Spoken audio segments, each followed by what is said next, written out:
Hello అండి, welcome back to my channel. ఈరోజు special గారెలండి. గారెలు పైన క్రిస్పీగా లోపల స్పాంజీలా ఎలా చేయాలో ఈ వీడియోలో నేను మీకు చూపిస్తాను. గారెలు వేయడానికి ఇక్కడ నేను మినపగుండ్లను కాకుండా మినపప్పును యూస్ చేశాను.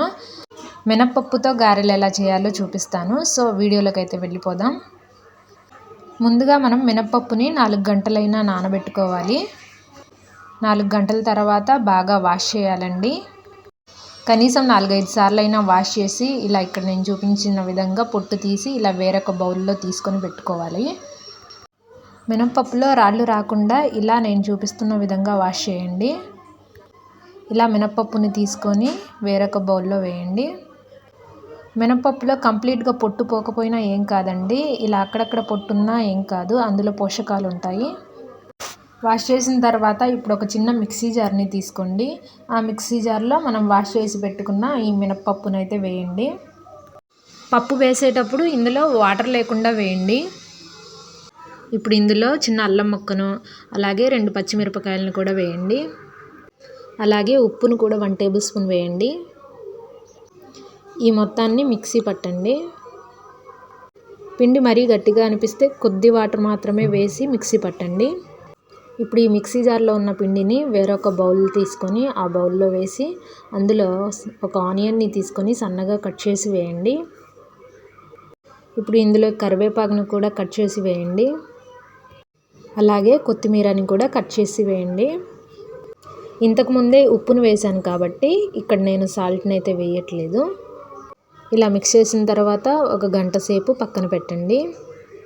1 గంట తర్వాత స్టవ్ మీద బాండీ పెట్టి ఆ బాండీలో డీప్ ఫ్రై కోసం ఆయిల్ని తీసుకోండి. ఆయిల్ హీట్ ఎక్కిన తర్వాత ఇప్పుడు ఒక కవర్ని అయితే తీసుకోండి. ఇక్కడ నేను పాల ప్యాకెట్ కవర్ని తీసుకున్నాను. ఈ కవర్లో 1 టేబుల్ స్పూన్ ఆయిల్ని అప్లై చేయండి.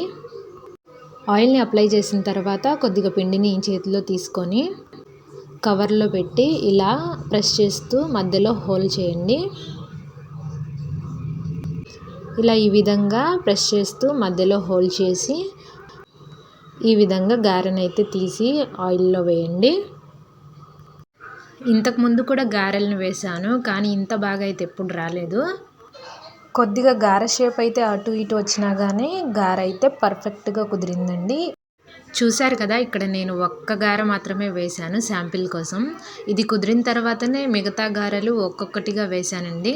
ఎప్పుడు చేసే గారెల కంటే ఈసారి గారెలు మాత్రం చాలా క్రిస్పీగా లోపల స్పాంజీలా బాగా వచ్చాయి.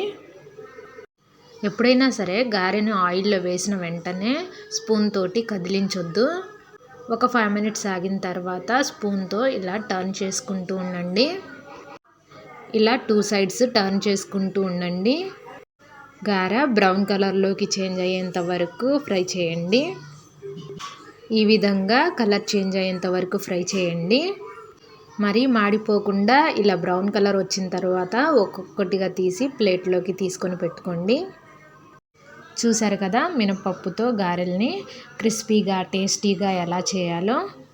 ఇంకే ఇతర పిండినైతే నేను కలపలేదు, ఏ వంట సోడాని కూడా ఇందులో కలపలేదండి. సో ఫ్రెండ్స్, మినపగారెలు గట్టిగా కాకుండా ఇలా ఈజీగా క్రిస్పీగా మీరు కూడా ఇలా ఓసారి ట్రై చేయండి. ఈ గారెల్లో పల్లీల చట్నీ వేసుకొని తింటే కనుక ఎంతో టేస్టీగా ఉంటుంది.